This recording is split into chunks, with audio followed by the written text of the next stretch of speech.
सुंदर वन पहाड़ियों के पीछे बसा हुआ एक बहुत ही खूबसूरत सा गांव मरघटपुर था। जितना उस गांव का नाम डरावना, उतना ही खूबसूरत वो गांव था। उसी गांव में एक लड़की रहा करती थी, सुंदरी। सुंदरी की खूबसूरती के चर्चे आसपास के सभी गांव में थे। उसकी माँ की देहांत उसके जन्म लेने के 2 साल के बाद ही हो गई थी, इसलिए वो अपनी मामा के यहाँ रहा करती थी। वहाँ पर उसकी मामी उससे दिन भर काम कराती और रात को शादी या फिर कोई फंक्शन हो उसमें गाना गाने के लिए भेजती, ताकि कुछ पैसा मिले तो वो रख सकें।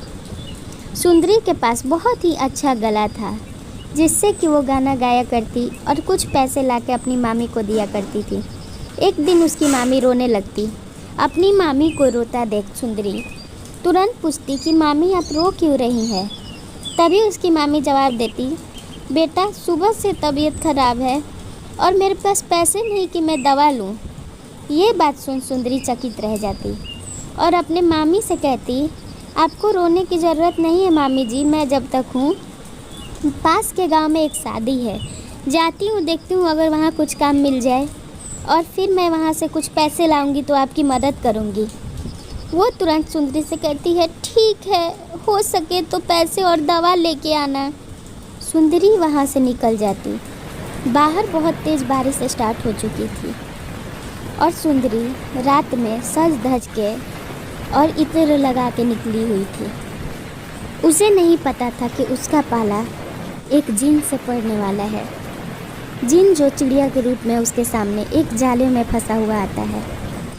प्यारी सी चिड़िया देख वो उसे बचाने के लिए जाती है।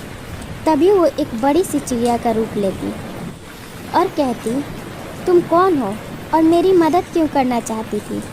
मैंने तो तुमसे मदद भी नहीं मांगा। सुंदरी कहती, अरे अभी तो वहाँ एक छोटी सी टुन्नी चिड़िया थी और तुम कौन हो? मुझे मत परेशान करो, वैसे भी मेरे पास कुछ नहीं है। इतने में वो जिन चिड़िया उसे अपने अंदर खींच के समा लेती और फिर वो एक आश्रम के पास आके रुक जाती। आश्रम पर गांव वाले आए हुए थे। तभी वहाँ पे वो जिन सुंदरी के रूप में आती और गांव वालों से कहती, पिताजी यहाँ नहीं हैं, आप लोग जा सकते हैं। गांव वाले यकीन नहीं करते और कहते हैं, नहीं नहीं गुरुजी तो इस टाइम पर आश्रम पर ही रहते हैं, बेटा बुलाओ तुम पिताजी को। तभी वो हंसते हुए अपना असली रूप लेती, जिसे देख सारे गांव वाले घबराए हुए भाग जाते हैं और पंडित जी के पास फ़ोन कर देते हैं। पंडित जी आते हैं और कहते हैं, कौन था जो गांव वालों के सामने मेरी बेटी बन के आया था, मेरे सामने आओ। तभी वो सुंदरी उनके सामने आती और कहती, पिताजी मैं थी, परेशान क्यों हो रहे हैं? मैंने तो सिर्फ गांव वालों को भेज दिया ताकि आप आराम कर सको। पंडित जी समझ जाते हैं कि ये कोई साधारण लड़की नहीं है, इसके अंदर कोई रूहानी आत्मा घुसी हुई है, जिससे पंडित जी लड़ना चाहते थे, लेकिन बिना अपने तंत्र विद्या के वो लड़ नहीं सकते थे। उसे अपनी बातों में उलझाते और निकलवाने की कोशिश करते। कहते, बेटा क्या दिक्कत है तुम्हारी ज़िंदगी में, बताओ, शायद मैं तुम्हारी मदद कर सकूं। तभी वो लड़की के आंखों में आंसू आ जाते और प्रसाद देख वो घबराए हुए अपने असली रूप में आती। कहती, दूर हटाओ ये पूजा की थाल, मुझे नहीं पसंद है ये सब, मेरी आंखों में दर्द हो रहा है, दूर हटाओ।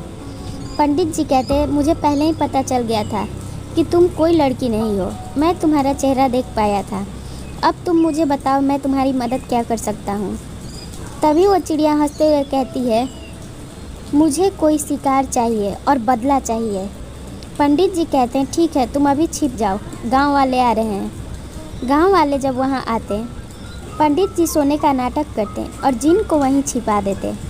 गांव वालों से चकित होकर कहते हैं, क्या हुआ, आप लोग आज इकट्ठे यहाँ आए हो? गांव वाले जवाब देते हुए कहते हैं, बाबा जी हम लोग पहले भी आए थे पर आपकी बेटी ने मना कर दिया था। हम लोग ये कहने आए थे कि कल गांव में पूजा है, आप आ जाइएगा। इतना कहे वो लोग चले जाते। फिर वो जिन उसी लड़की के रूप में आती और पंडित जी से कहने लगती, मेरी मदद करो। पंडित जी वहाँ से गायब हो जाते हैं और जिन अपने असली रूप में सुंदरी के सामने आकर मदद मांगने लगती और कहती, मेरी मदद करो, तभी मैं तुम्हें छोड़ सकती हूँ। ये सुन सुंदरी घबरा जाती और मदद करने को तैयार हो जाती। उस जिन के साथ बहुत बुरा हुआ था। उसके परिवार वालों ने ही धन के लिए उसे मार दिया था। ये सुन सुंदरी बहुत घबराए हुए उसे अपना शरीर दान दे देती और कहती, तुम्हें जिससे भी बदला लेना है ले सकती हो। जिन बदला लेके उसका शरीर छोड़ देती। ऐसी कहानी के लिए चैनल सब्सक्राइब कर लें।